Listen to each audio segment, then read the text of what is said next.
Hello friends, welcome to learn with me. ఈరోజు inter second year ఎకనామిక్స్లో first chapter economic growth and economic develop నుంచి మరో question నేర్చుకుందాం.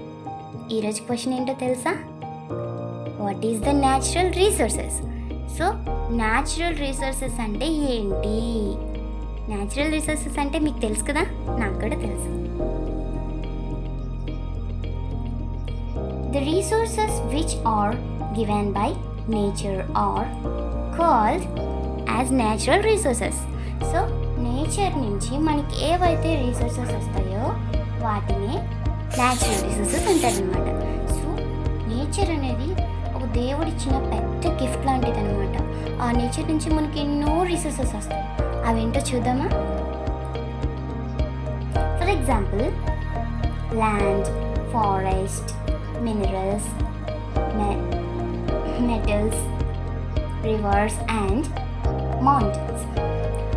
ఇలా మనకి ఎన్నో రీసోర్సెస్ అనేది నేచర్ ఇచ్చిందనమాట. సో ఇవన్నీ ఏంటి? న్యాచురల్ రీసోర్సెస్ అంటే నేచర్ మనకి ఇచ్చినటువంటి గిఫ్ట్ అనమాట.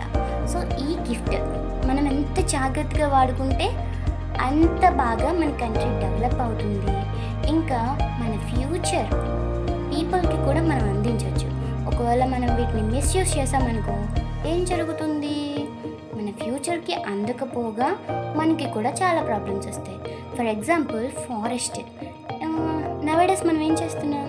ఫారెస్ట్ని నరికేయడం చేస్తున్నాం. అంటే కొత్త కొత్త ఇండస్ట్రీస్ పెట్టడానికి కానీ, లేదా దేనికోసమైనా బిల్డింగ్స్ కట్టడానికి కానీ, లేకపోతే పీపుల్కి పెరుగుతున్న పాపులేషన్ వల్ల సరిపోక అక్కడ హోమ్స్ కట్టడం కానీ, ఇలా చేయడం కోసం అడవులనే నరికేస్తామంట. ఇలా నరకడం వల్ల ఏం జరుగుతుంది? గ్లోబల్ వార్మింగ్ అంటే భూమి వేడెక్కడం. ఇంకా ఏం జరుగుతుంది?